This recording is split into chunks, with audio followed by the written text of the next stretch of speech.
പഞ്ചാബിലെ ആദംപൂർ വ്യോമത്താവളത്തിൽ സൈനികരെ അഭിസംബോധന ചെയ്ത് പ്രധാനമന്ത്രി നരേന്ദ്രമോദി. ഓപ്പറേഷൻ സിന്ദൂർ എന്നത് നീതി, നിയമം, സൈനിക ശക്തി എന്നിവയുടെ ത്രിവേണി സംഗമം. ശതകോടി ഭാരതീയർക്ക് തല ഉയർത്തിപ്പിടിക്കാവുന്ന പോരാട്ടമാണ് ഓപ്പറേഷൻ സിന്ദൂറിലൂടെ നടത്തിയതെന്ന് മോദി. നമ്മുടെ സഹോദരിമാരുടെ സിന്ദൂരം മായ്ച്ചവരെ അവരുടെ മണ്ണിൽ ചെന്ന് വകവരുത്തി. ആണവ ഭീഷണി പോലും അതിൽ നിഷ്പ്രഭമായി. ഭാരതം ഓരോ സൈനികന്റെയും കുടുംബത്തോടും കടപ്പെട്ടിരിക്കുന്നുവെന്നും പ്രധാനമന്ത്രി പറഞ്ഞു. भारत माता की भारत माता की भारत माता की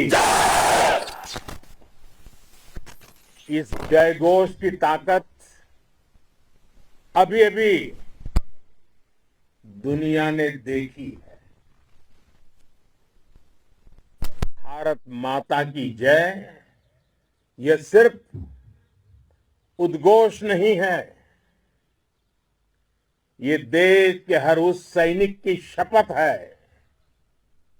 जो मां भारती की मान मर्यादा के लिए जान की बाजी लगा देता है। ये देश के हर उस नागरिक की आवाज है जो देश के लिए जीना चाहता है, कुछ कर गुजरना चाहता है। भारत माता की जय मैदान में भी गूंजती है और मिशन में भी। जब भारत के सैनिक मां भारती की जय बोलते हैं तो दुश्मन के कलेजे कांप जाते हैं। जब हमारे ड्रोन दुश्मन के किले की दीवारों को ढहा देते हैं, जब हमारी मिसाइलें सनसनाती हुई निशाने पर पहुंचती हैं तो दुश्मन को सुनाई देता है भारत माता की जय.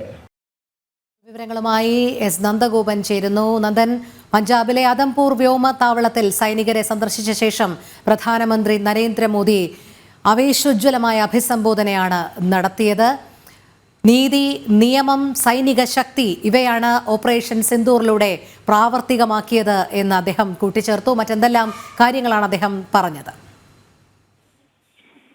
രോഹിണി, ഭാരതത്തിന്റെ എല്ലാ സൈനിക വിഭാഗങ്ങളിലുമുള്ള സൈനികർക്ക് അവരുടെ ഉള്ളിൽ വലിയ പ്രചോദനം നൽകുന്ന വാക്കുകളും അഭിമാനം തുളുമ്പുന്ന വാക്കുകളുമാണ് പ്രധാനമന്ത്രി നരേന്ദ്രമോദിയുടെ ഭാഗത്തു നിന്നുണ്ടായത്. ഇന്ന് ആദംപൂർ വ്യോമതാവളം സന്ദർശിച്ച് സൈനികരെ അഭിസംബോധന ചെയ്യുകയായിരുന്നു പ്രധാനമന്ത്രി. അവരെ ത്രസിപ്പിക്കുന്ന വാക്കുകൾ പ്രധാനമന്ത്രിയുടെ ഭാഗത്തു നിന്നുണ്ടായത്. നിരപരാധികളുടെ രക്തം ചീന്തിയാൽ മഹാവിനാശമാകും പരിണിത ഫലം എന്നുള്ളതാണ് പ്രധാനമന്ത്രി സൂചിപ്പിച്ചത്. മാത്രമല്ല, ഭീരുക്കളെ പോലെ ഒളിച്ചിരുന്ന പാകിസ്ഥാൻ വെല്ലുവിളിച്ചത് ഭാരതത്തിന്റെ സൈന്യത്തെയാണെന്ന് അവർ മറന്നതായും പ്രധാനമന്ത്രി സൂചിപ്പിച്ചു. അതേപോലെ തന്നെ ഭാരതത്തെ ദുഷ്ടരാക്കോട്ടെ നോക്കുന്നവരുടെ പൂർണ്ണ നാശമാകും ഉണ്ടാകുക എന്നും അദ്ദേഹം സൂചിപ്പിക്കുകയുണ്ടായി.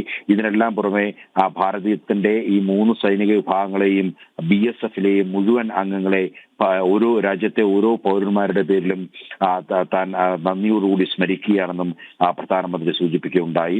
ദശലക്ഷക്കണക്കിന് ഭാരതീയരെ അഭിമാനപൂരിതമാക്കിയായിരുന്നു ഭാരതത്തിന്റെ ഓരോ സൈനികരും ചെയ്യുന്നത്. മാത്രമല്ല, അമ്മമാരെ അഭിമാനപൂരിതമാക്കി. അതേപോലെ തന്നെ അവർ ചരിത്രം സൃഷ്ടിക്കുകയായിരുന്നു എന്നുള്ളതാണ് പ്രധാനമന്ത്രി സൂചിപ്പിച്ചത്. അതുകൊണ്ട് തന്നെയാണ് അവരെ കാണാൻ താൻ നേരിട്ടെത്തിയത് എന്നുള്ള കാര്യവും പ്രധാനമന്ത്രി സൂചിപ്പിക്കുകയുണ്ടായി.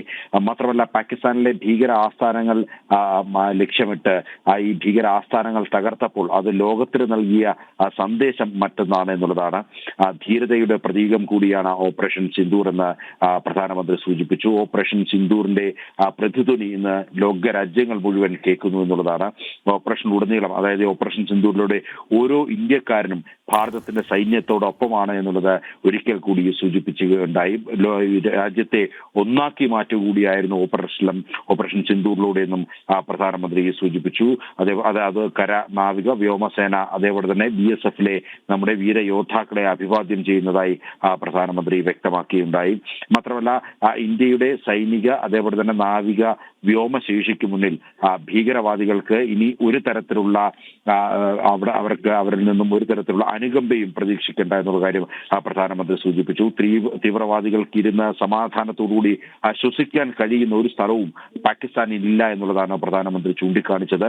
അതേപോലെ തന്നെ ഭാരതം ബുദ്ധന്റെയും ഗുരു ഗോവിന്ദ് സിംഗിന്റെയും നാടാണ്. ഗുരു ഗോവിന്ദ് സിംഗ് ഒരിക്കൽ പറഞ്ഞത് അനീതിക്കെതിരെ പോരാടുന്നു, അതിനൊപ്പം തന്നെ നീതി സംരക്ഷയ്ക്ക് കൂടിയാണ് ചെയ്യുന്നത്. അതായത് ആയുധമെടുക്കുമ്പോൾ അത് നീതി സംരക്ഷയ്ക്ക് കൂടിയാണ് നമ്മൾ ചെയ്യുന്നത് എന്നുള്ളതാണ് പ്രധാനമന്ത്രി ചൂണ്ടിക്കാട്ടിയത്. അത് നമ്മുടെ പാരമ്പര്യത്തിന്റെയും പൈതൃകത്തിന്റെയും ഭാഗമാണ് എന്നുള്ളതാണ് പ്രധാനമന്ത്രി സൂചിപ്പിച്ചത്. സഹോദരിമാരുടെയും പെൺമക്കളുടെയും സിന്ദൂരം വായിക്കാൻ തയ്യാറായ അവരെ അവരുടെ പ്രദേശത്തെത്തി നമുക്ക് വധിക്കാൻ സാധിച്ചു. അത് നമ്മുടെ 3 സൈനിക വിഭാഗങ്ങളുടെയും നേട്ടമാണ്.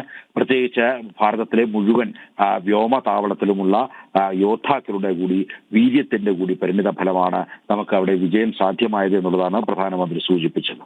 ശരി, എസ് നന്ദഗോപനാണ് വിവരങ്ങൾ നൽകിയത്.